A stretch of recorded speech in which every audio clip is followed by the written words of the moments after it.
Le canal de la Robine est une branche latérale du canal du Midi qui permet de faire la jonction entre l'Aude et la Méditerranée.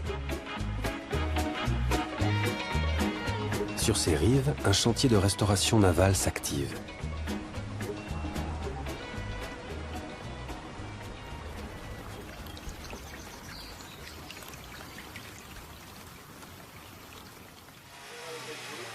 L'enjeu, la préservation du patrimoine maritime et la réinsertion des personnes en difficulté.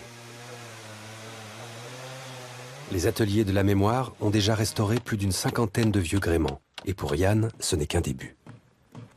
Dès l'âge de 7 ans, je crois, j'ai fabriqué avec un collègue des radeaux de planches et de clous pour descendre les rivières qui longeaient mon village. Ne faites pas moitié rang. Par exemple, si tu commences le rang, le troisième rang partant du bas, tu vas du début jusqu'à la fin.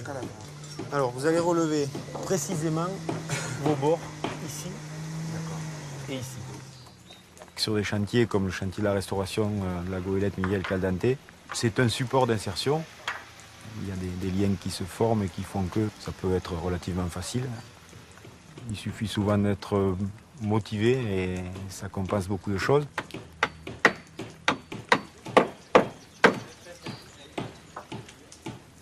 Pour arriver à vivre aujourd'hui de la charpenterie marine traditionnelle, c'est très difficile. C'est un métier qui est en voie de disparition. Il y a des notions de mémoire et de transmission et de conservation des savoirs. Savoir-faire, savoir-être aussi, parce que ça représente beaucoup en charpenterie marine. Ce sont des bateaux qui sont de toute façon porteurs de mémoire, de par leur histoire, de par ce qu'on découvre aussi quand on y travaille dessus. Le bateau, c'est ce qu'on voit. La mémoire, c'est tout ce qui a fait vivre le bateau. C'est des bateaux qui ont des fois plus de 100 ans d'exercice. Et donc derrière, effectivement, il y a des histoires qui sont très lourdes. La Marie-Thérèse, c'est le plus vieux bateau d'Europe navigant. C'est un unicum. Et c'est un bateau dont la forme existe depuis la création du canal du Midi par Pierre-Paul Riquet. C'est un outil qui a été fabriqué pour exploiter le canal de Toulouse à Sète et auquel est venu se greffer toute la vie qui a longé ce canal, que ce soit cordier, maréchal Ferrand, patron barquier qui menaient leur bateau à l'épar des chevaux. C'est très chargé d'histoire et de mémoire. Certains chantiers sont plus durs que d'autres, plus longs que d'autres.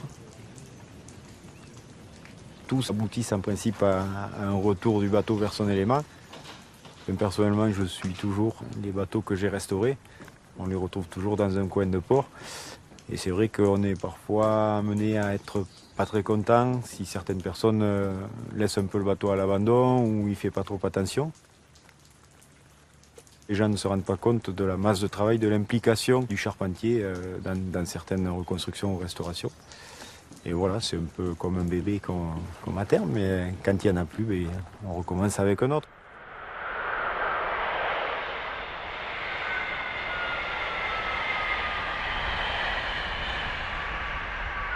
Le canal du Midi, qui comporte pas moins de 63 écluses, 126 ponts, 55 aqueducs, 7 ponts-canaux et 6 barrages, constituait la première étape d'un projet plus vaste, celui du canal des deux mers, qui fut imaginé au XVIIe siècle pour relier la Méditerranée à l'Atlantique.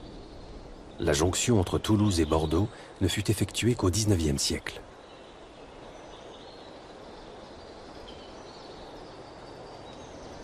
À l'ombre des platanes, le canal du Midi est une merveille de fraîcheur qui revit un peu grâce au tourisme depuis la fin du transport fluvial en 1989.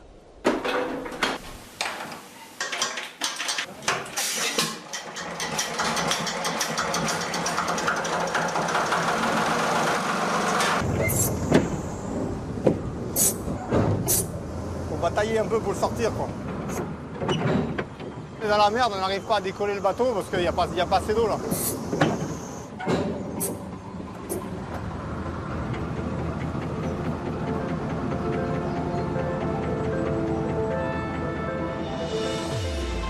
Jean-Marc, lui, à bord de sa péniche Le Tourmente, milite pour le retour du fret sur le canal.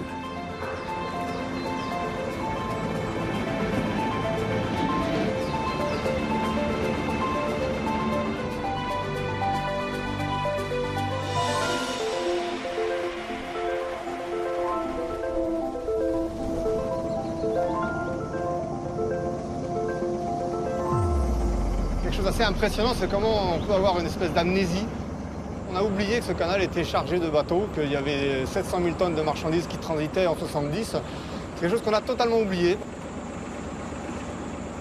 Avec le classement UNESCO, avec les orientations touristiques qu'on a prises, on a occulté complètement cette fonction. Donc en fait, la première des choses, alors qu'on veut mettre du fret, la première des choses, c'est déjà de remettre cette idée dans la tête de ceux qui réfléchissent à l'avenir du canal et de trouver des solutions pour que ça revienne. Le problème de l'arrêt de passage des péniches de transport chargées, c'est que par conséquence, le canal s'envase. Après la Seconde Guerre mondiale, on a remis en route le transport entre le canal du Midi et Port-la-Nouvelle. Donc il y a eu un grand trafic de marchandises qui s'est remis en route, d'hydrocarbures et de céréales. Les premiers bateaux sont passés à 1,30 m. 2 ans après, ils passaient tous à 1,70 m, sans dragage du canal. Si on avait encore quelques péniches qui passaient chargées, ça permettrait d'entretenir le chenal par autocurage.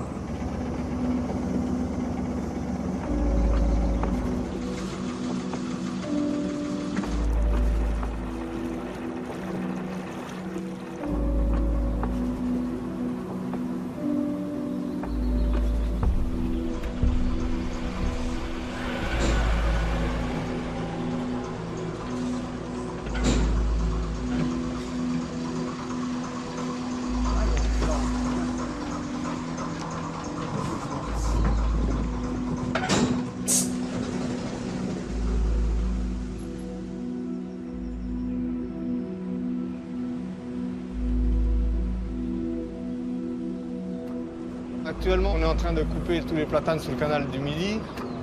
La question se pose de ce que va devenir ce canal sans les platanes. Est-ce qu'il y aura une aussi grande fréquentation touristique? Évidemment que le tourisme est une valeur sûre sur le canal des Deux-Mers, mais réintroduire du fret permettrait donc d'entretenir le canal. Il permettrait aussi de redonner un sens profond, c'est-à-dire lui redonner son sens d'origine, navigation et transport de marchandises. Je viens de refaire le dernier voyage de marchandises du canal du Midi. Je suis parti de Salelles-d'Aude, de là où est parti le Bacchus en 89, pour le dernier chargement de vin à destination de Bordeaux. Et ce que j'ai remarqué dans ce voyage, c'est qu'en faisant cet aller-retour Salelles-Bordeaux, donc où on pouvait transporter 170 tonnes de marchandises, j'ai consommé 1000 litres de gasoil. Donc c'était un petit peu l'argument majeur du transport fluvial, c'est l'économie d'émissions de gaz à effet de serre, sans compter l'absence totale d'impact négatif sur l'environnement. Ce qui motive mon action depuis toutes ces années, c'est qu'on a dit qu'on ne peut pas revenir en arrière. Moi, je pense au tramway, on n'avait plus un seul tramway en 70, maintenant on en fait partout. Ça coûte 20 millions d'euros le kilomètre. Le fluvial en France a toujours été le parent pauvre, de toute façon depuis toujours. C'est quelque chose qui est récurrent. Et c'est vrai que là, on parle du canal du Midi, mais on pourrait faire les mêmes réflexions sur tout le reste du réseau. Les problèmes d'entretien, le problème d'avenir du canal des canaux en France, c'est quelque chose qui se pose d'une manière cruciale actuellement. L'avenir donnera-t-il raison à ce passionné de batellerie?